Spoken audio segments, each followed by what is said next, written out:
Hello students. So in last class we discussed about the citral. So here the molecular formula, the structure elucidation of citral. So I finished this structural elucidation of citral.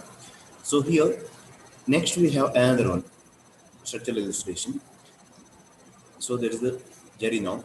So here the structure is same. They have similar structure with the citral. So while studying these two, just compare and you can easily remember both. So it looks like a complicated one, but both have similar structure. So just see the structure of gerinol and the citral here. So here the difference is the aldehyde group and alcoholic group, and everything is same. So here the gerinol, so it have the here it have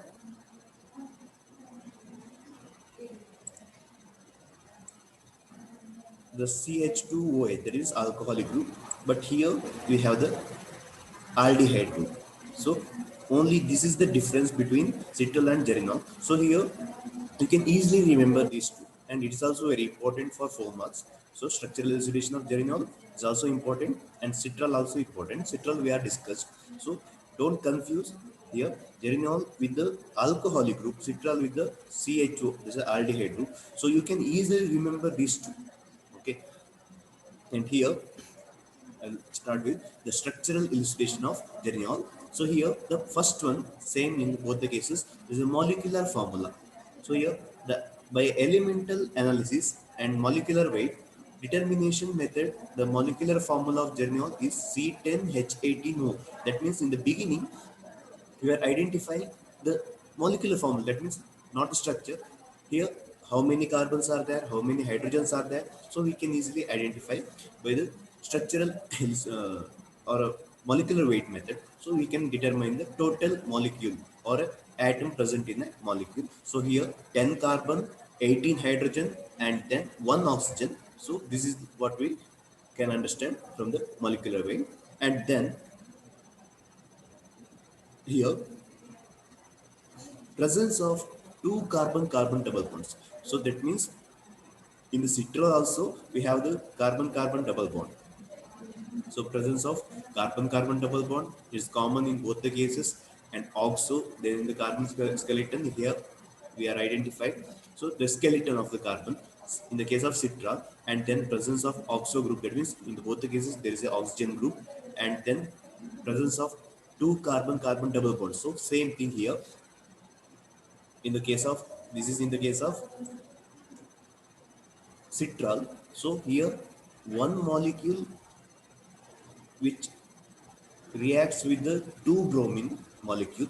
That means one bromine molecule means it have only one double bond. If it reacts with the two bromine molecule means it have two double bonds. So this is the meaning. So here 2 mole of bromine reacts with the citral, and because of this reason we can easily identify number of carbon-carbon double bond is 2 here.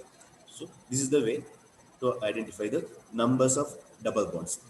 Same thing here, presence of two carbon is the one step. That means here also the two bromine molecule it combines with the gerinol. So here it becomes tetrabromide. So that means two double bonds are here added with the two bromine molecule. So it means we have two double bond in this compound. So this is the meaning. And then this is one method. Another one is gerinol is treated with the hydrogen and nickel. That means we are replacing bromine with the hydrogen. Here also the 2 mole of hydrogen is utilized. Here 2 mole of bromine utilized. That means it have two double bond. Here also 2 mole of hydrogen molecule utilizing here. It means it has two double bond. So it gives the alcohol. Okay, saturated alcohol. And then this is about the presence of two carbon-carbon double bonds, and then the presence of primary alcoholic group. So here the presence of primary alcoholic group, that means we have to identify the alcohol. So here is a very easy one, easy to identify. This is a very common reaction, that means oxidation reaction. So here nascent oxygen is reacts. Okay, here the nascent oxygen which reacts with the alcoholic group only here, and then it becomes the aldehyde, that means citral. So when the first time when it reacts with the oxygen, it becomes citral molecule, and then again we are treating with the nascent oxygen, so then it becomes the acid here. So same thing here. While studying also, just compare the citral and the geranol here. The presence of CHO group. So same thing here. We are converting with the nascent oxygen and a Ag2O. So here also it gives geranic acid. So here and gerinol. So same thing we can produce. That means here from the citral we are producing gerinol by converting the aldehyde group into alcohol group. And same thing here with the nascent oxygen we are producing geranic acid. Here in the case of gerinol, same thing here. First we are oxidizing with this nascent oxygen and it gives citral, and then again we are oxidizing with the nascent oxygen, then it gives the geranic acid. So this is the way. So from this we can identify, or we can say we can produce the citral by gerinol, or we can produce gerinol from the citral. So this is a very common thing in both the cases. We can produce gerinol from the citral or citral from the gerinol by the reaction, by this reaction. Okay, and then utilizes two oxygen, nascent oxygen. So the alcoholic group converts into acidic group. So from this we can identify the presence of alcoholic group. And next, gerinol is a cis form.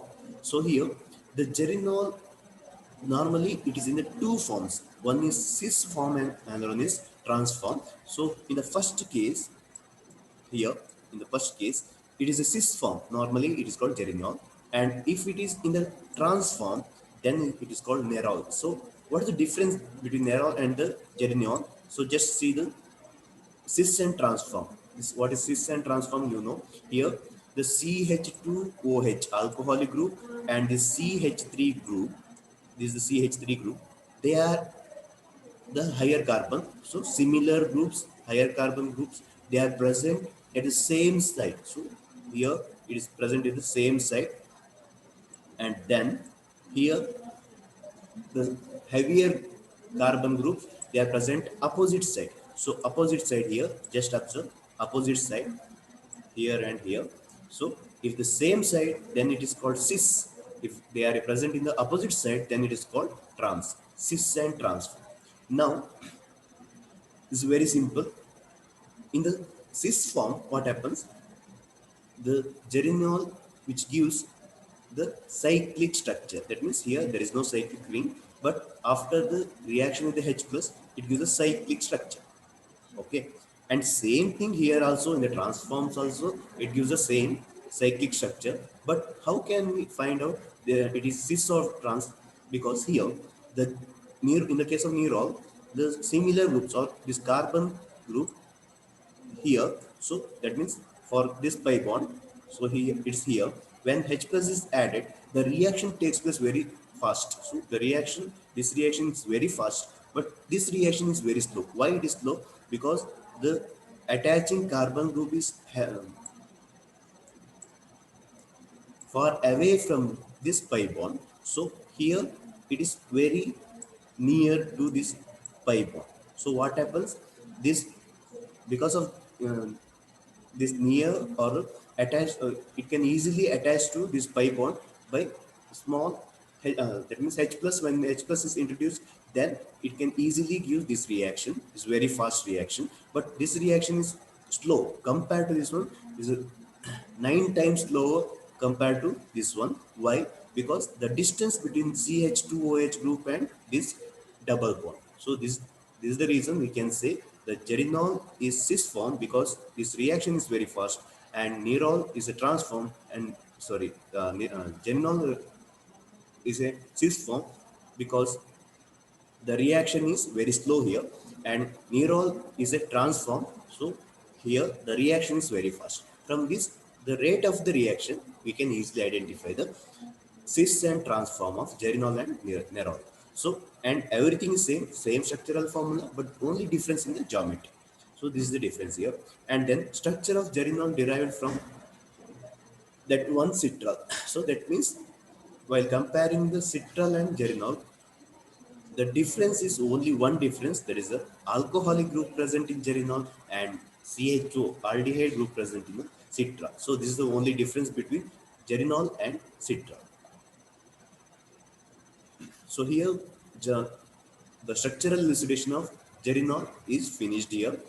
And next we have the structural formula of some other terpenes. So here some other terpenes means menthol, that is peppermint oil. So here the structure is like this. So that's just an example. So with alcoholic group here. And next by name, that means turpentine oil is commonly turpentine oil. So this is the structure of turpentine oil.